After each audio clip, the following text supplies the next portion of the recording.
This week, we welcome Tony Cole, Chief Technology Officer at Ativo Networks, to discuss protecting identity services. In the Leadership and Communications section, The Gardener, 4 attributes of a great leader.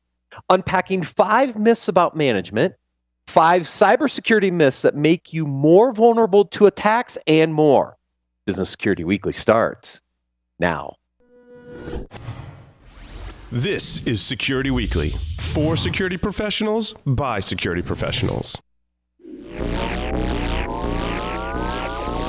Broadcasting live from G-Unit Studios in Rhode Island, it's the show where we explore the business of security to improve the security of business. Your trusted source for actionable insights on leadership, communication, and innovation. Get ready for Business Security Weekly. People require access from anywhere to resources everywhere, but legacy security is ill-equipped for today's hybrid organization. Appgate SDP delivers zero-trust network access for hybrid workforces and workloads, empowering trusted users with secure, frictionless connections to only what they need. Make your attack surface invisible and reduce time to provision by 91% with Appgate SDP, a leader in the 2021 Forrester ZTNA New Wave. Learn more at securityweekly.com/Appgate. We're proud to announce CISO Stories, a new podcast series in partnership with Cybersecurity Collaborative and Cyber Reason. CISO Stories features the candid perspectives and experiences of frontline senior security executives and dives deep into timely security topics. CISO Stories is hosted by Todd Fitzgerald, VP of Cybersecurity Strategy at Cybersecurity Collaborative, and Sam Curry, Chief Product and Security Officer at Cyber Reason. Listen weekly as they speak with extraordinary CISOs by visiting securityweekly.com/CSP. Welcome to Business Security Weekly. This is episode number 240, recorded November 15th, 2021. I am your host, Matt Alderman, here in a sad state of Colorado. Joining me remotely are my co-hosts. First, Mr. Jason Albuquerque, and I do not want to hear you rub it in. Hey, happy New England over here. Number one, my weekend totally 100% consisted of football. My son played in a regional New England flag football tournament. Only lost one game all day. It was all day Saturday. They did an incredible job. And then Sunday, cherry on top, my New England Patriots do their deed against your Browns. Yeah, they whooped them big time. Well, Ben, the Cowboys rebounded this week. My second co-host, Mr. Ben Carr. Hello, Matt. Great to be here. How's it going? I had a pretty good weekend as well. Like you say, Cowboys came out on top, so that was good. A little work at the ranch. Just enjoying the balmy weather here in Austin. Yes, it's actually very nice here in Colorado today. Throughout 2022, CRA's business intelligence units will be releasing research reports on various topics across the security industry. Our first report will be on third-party risk in the supply chain. To participate in the survey, please visit securityweekly.com/third-party risk. The results will be shared at our third-party risk e-summit in January. In case you missed it, Paul Security Weekly's new streaming time is Wednesday night from 6 to 9 p.m. Eastern. And Enterprise Security Weekly's new streaming time is Thursday afternoon from 3 to 4:30 p.m. Eastern Time. You can view our live stream schedule at any time by visiting securityweekly.com/live. This segment is sponsored by Ativo Networks. To learn more, please visit securityweekly.com/Ativo Networks. Tony Cole is a cyber expert with over 35 years of experience as a strategist, risk expert, advisor, and board member. Today, he's the Chief Technology Officer at Ativo Networks, the global leader in identity detection and response, providing an innovative defense for protection against identity compromise, privilege escalation, and lateral movement attacks. Prior to joining Ativo Networks, Tony held executive positions at FireEye, McAfee, and Symantec. He's retired from the U.S. Army, where he worked in intelligence, communications, and cryptography around the world, including building out the network security services at the Pentagon. Tony, welcome to Business Security Weekly. Thank you, Matt, and the rest of the team. I'm happy to be here. So appreciate you having me on the show. So yes, it was a great weekend of football.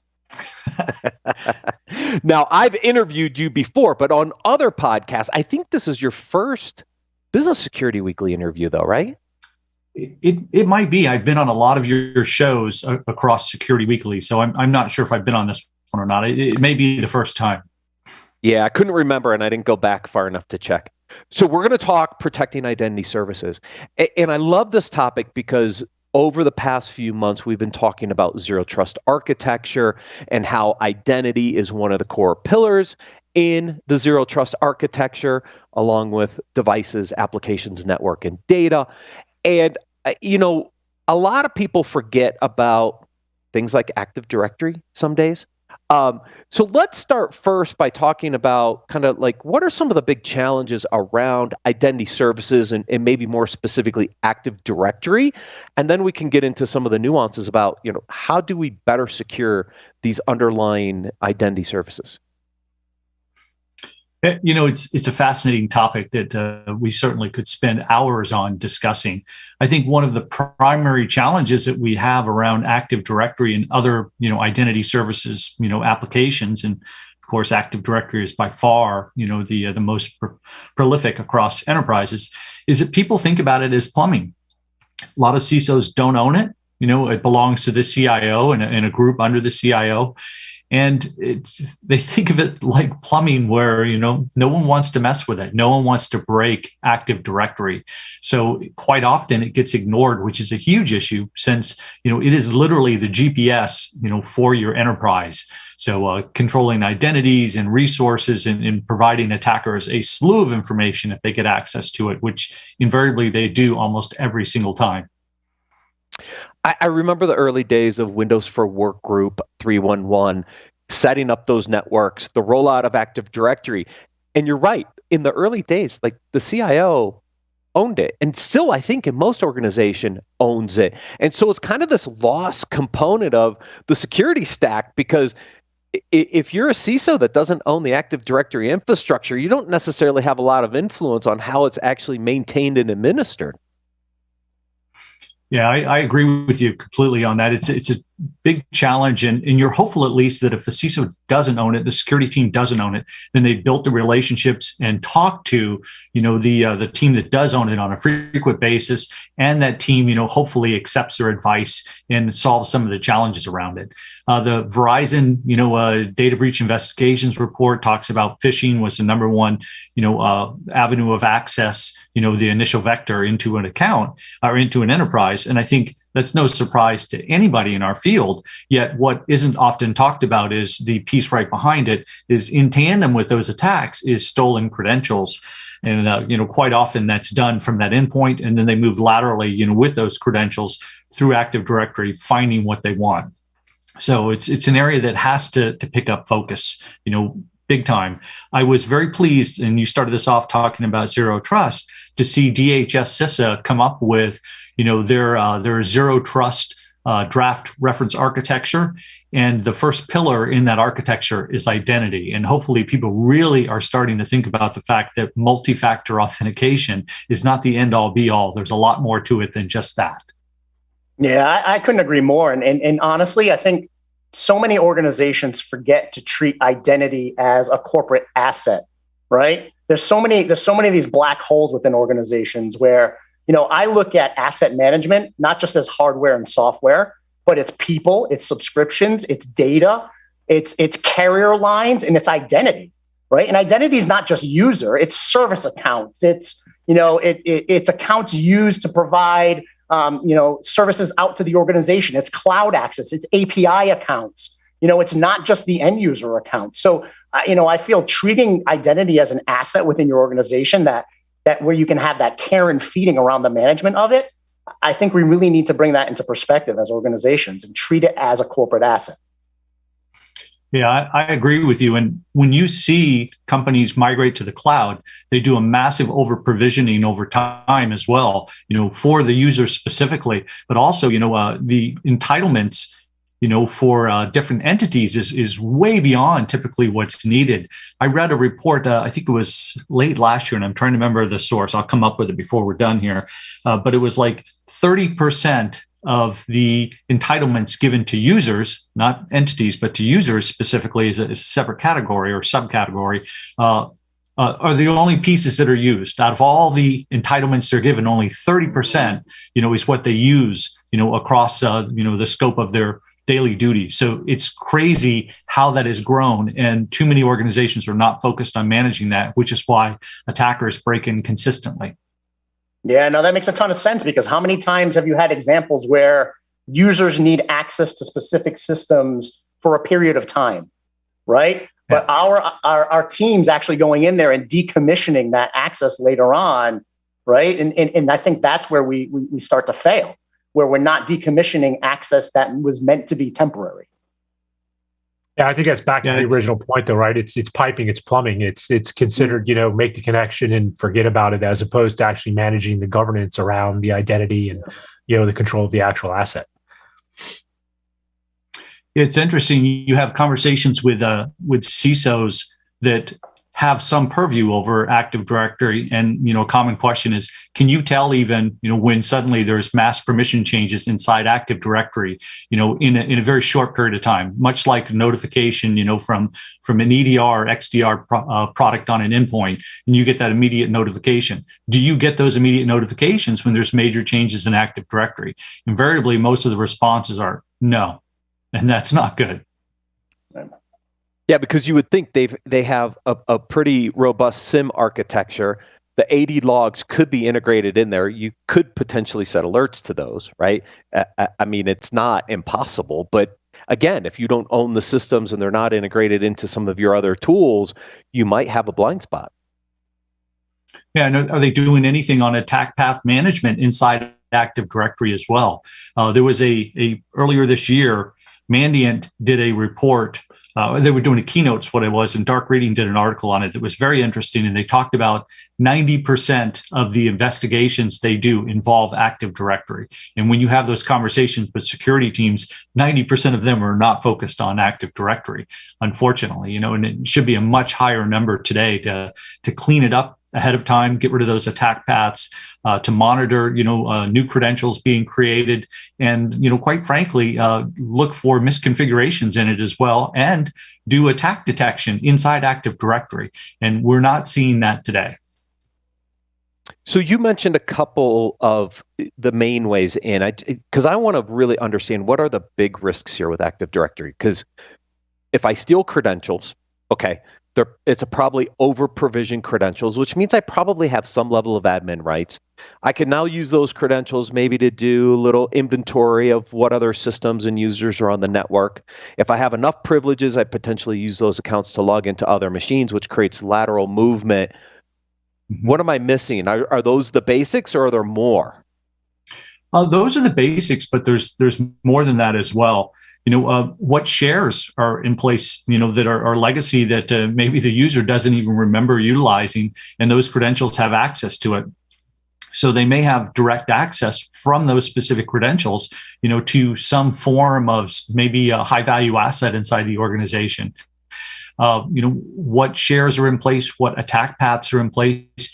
And if you've got those credentials, you're free to query Active Directory. I mean, as it's much like a GPS. There are no restrictions on it. If you are an authorized user, once you steal those credentials, you can do all the queries in Active Directory you want. You can understand tons of information if it's not been locked down and misconfigurations aren't removed. So that's a big piece, for why we need to focus on this and solve these challenges around it. Because again, if they get that initial point, it's why Active Directory is always used in the attack, because they can query anything they want at that point.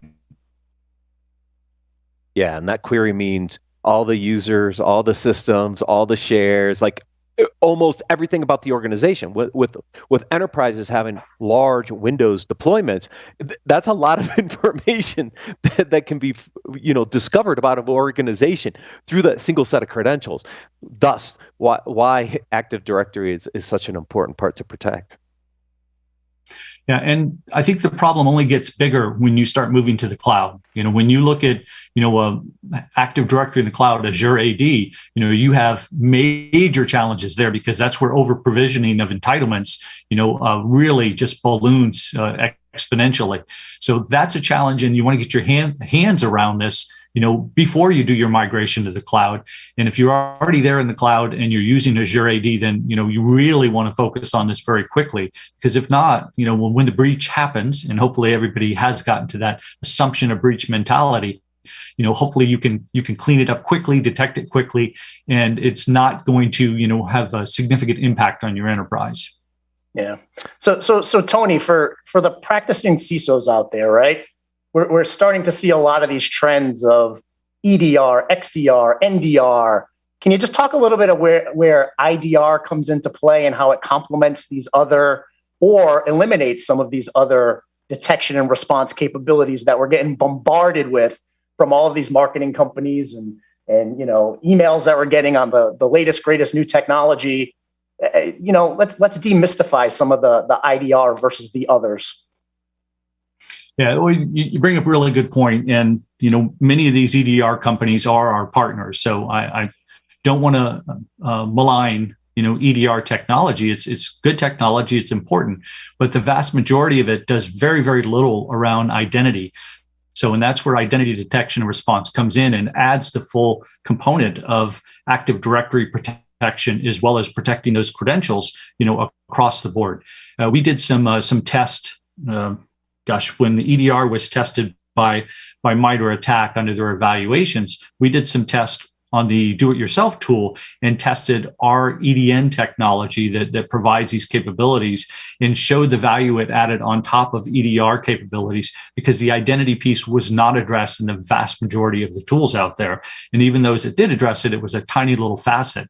So this gives you that extension of, when you tie these together, EDR and IDR, it allows that extension into Active Directory where you're cleaning up the environment ahead of time. So you're looking for misconfigurations. You can add real-time attack detection inside Active Directory. So in the addition of additional credentials placed in there, as well as tying directly through IDR into Microsoft's alerts when they come out about new configuration changes, misconfigurations, patches for Active Directory. So it really allows you to wrap your arms around it. And all of this can be tied directly in with EDR as well. So those alerts still going through, as Matt said, into the SIEM, so you're still getting that information in the process flows that you already have structured in your environment. So it's a really good additive piece that gives you a lot of capabilities around that identity piece, those entitlements and credentials that, the adversary is using today against us. They're using our own plumbing against us, and we don't have to allow that to happen. Yeah. So this is complementary with EDR and NDR and things of that nature. Awesome. Thank you. Exactly. I'm curious on deployment. Are you doing this at the Active Directory server level, the endpoint, combination of both? Like, do you deploy like in tandem with an EDR, but you're also on the server side? Give me a little background, because I'm curious from a deployment perspective. What does this look like if you're deploying with an EDR solution, for example? Yeah, so we have AD Secure, and the AD Secure is deployed with the EDR technology on the endpoint, and that gives you those great new capabilities. So, for instance, let's say that phishing email happens. That the DBR report says it's the most common. Most of the reports say that's most common still. That phishing email comes in. Somebody clicks that link. That system gets compromised. What's really interesting at that point is we quite often will see, and this is many of the major attacks that have taken place, where they get into Active Directory at that point. They're able to shut down the EDR. What's interesting is what we do is we break up that whole attack path from the credential perspective, because when they go in and they do their query to Active Directory, we can provide deceptive information back. We hide, who the domain administrators are. We hide shares. We cloak credentials. There's a ton of pieces you can do from the endpoint. And then the other piece is AD Assessor. This one is really cool because the installation of it is so lightweight and easy, because it's on a single endpoint that's part of the domain. And that allows you to go in and do the queries into Active Directory to look for misconfigurations, to clean up attack paths, to help you understand the credential challenges that you may have from a single endpoint. So we don't do anything on the domain controller. We do have another capability. So for those systems that do not, do not have domain access, VPNs and IoT devices and such, and that's one that we can deploy on the domain controller if that's what an organization wants to do. But it's really a two-piece effort to tie everything together to protect Active Directory. Right. So the endpoint component is providing what's actually happening across the directory from who's trying to query the database, etc. So you'll see those. You can deceive what they get back in return. The assessor is more looking at the overall plumbing across all of Active Directory, looking for those misconfigurations and those potential other challenges. Is that basically the right way to think about it? That's it. That's it. And that's what's so fun about the AD Assessor product, because it's so easy. People will deploy it, run it once, and think they're pretty good, and then go, oh my God. Quite frankly, it's not very expensive either. It runs on a single endpoint. So it's pretty cool and can really help out an organization start to understand the challenges with the plumbing that they have right inside that org. So, and clean it up in a very quick fashion. Are there like that's the other kind of, I was going to say, Tony, is there what's the top list of things that you find in that assessor? Like, what would a CISO expect if they ran assessor in their environment? Like, are there a handful of top items and areas that are just going to come up for most organizations just because they haven't thought about it? No, it's pretty wide and varied. I've got some of those items listed. I would have to dig that up, Matt, but it varies quite a bit, surprisingly. What's interesting is we see some organizations that have taken this and they've done a proof of concept. Many do, because it's like I said, it's pretty trivial to set up, run, and see what you're going to get back. But what's interesting is so many organizations that think they have a handle on Active Directory, put it in place, and have that oh my God moment, and then suddenly are trying to quickly clean up a lot of challenges they didn't realize that they had inside, especially in attack path management, and entitlements, and try to resolve this very quickly. But there are some major challenges where people think they've solved a problem on something, and it continues to exist through misconfigurations. And that's a big piece that people don't often think about, is misconfigurations in there. And we have that subscription back to Microsoft. So we get continuous updates from Microsoft as well that feed into the product that help people. So when these are found, it's not just, here's some problems you have. It's here are the step-by-step ways to actually solve that problem. Having built a configuration management product in my history, I know the importance of configuration, but everybody kind of really goes after the vulnerability and forgets sometimes about the configuration. And it's crazy how a lot of it is around misconfiguration, and that's what's allowing these exploits to continue to propagate, even if I've done some basic vulnerability management kind of detections. Yeah, you bring up a really good point. And one of the things I've been advocating for quite a while, in fact, I just did a webinar a week before last with Chris Krebs, the former CISA director, and we talked about this quite a bit. Everybody talks about cyber hygiene, and, Active Directory is the plumbing, really, that runs an organization, that runs their enterprise. If an attacker owns AD, they own your enterprise. It's that simple. So why in the world haven't we taken Active Directory and rolled it into our cyber hygiene discussion? Because it, quite frankly, should be an area that we focus on keeping clean, cleaning up, keeping clean, get rid of misconfigurations, and then manage to a T on a daily basis. So that doesn't exist. And I've really been advocating for that change, where we talk about cyber hygiene and we think of Active Directory as, part of that cyber hygiene mission. Active Directory continuous monitoring. Yeah, I just came up with a new term. People are tweeting about that acronym already. Yeah, ADCM. There we go. Because we used to talk about continuous monitoring back in the day, and it's the same concept. It's just applying it to those underlying technology components like Active Directory and making sure that there's no vulnerabilities. It's configured correctly. It's just the basics, right? It's managing identity like an asset. Yeah, exactly. And what I don't understand are all these reports that all say Active Directory is, part of the vector that enables adversaries once they break in. That you have that initial vector, they get in, and then they use Active Directory against us. Why in the world aren't we focused on this issue? And this is what I continue to push people to at least look at. It's like having a car and, and continuously being late for work. Why are you always late for work? I keep running out of gas. Well, put gas in your car. What the problem is, solve it. Easy fix. Yeah. And I know there's vendors out there that, don't use Active Directory as their base plumbing for their identity systems. But realistically, in the enterprise, Microsoft has such a strong foothold that you have to address AD. It's not like you're going to replace it tomorrow. Mm-hmm. Yeah, it's not going to get replaced, in the foreseeable future.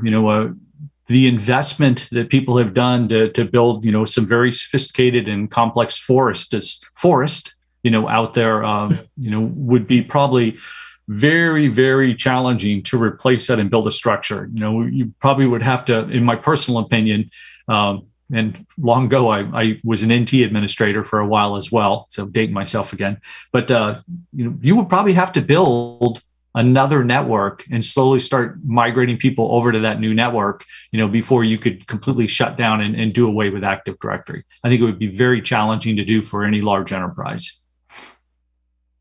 Yes, if you can't migrate away from it, then you better address the security concerns in it. Tony, thank you so much for joining us on Business Security Weekly. Thank you, Matt, and thanks to the rest of the team. I thoroughly enjoyed the conversation. To learn more about Attivo Networks or how to protect your identity services, please visit securityweekly.com/Attivo Networks. We're going to take a quick break and then cover the leadership and communications articles for this week.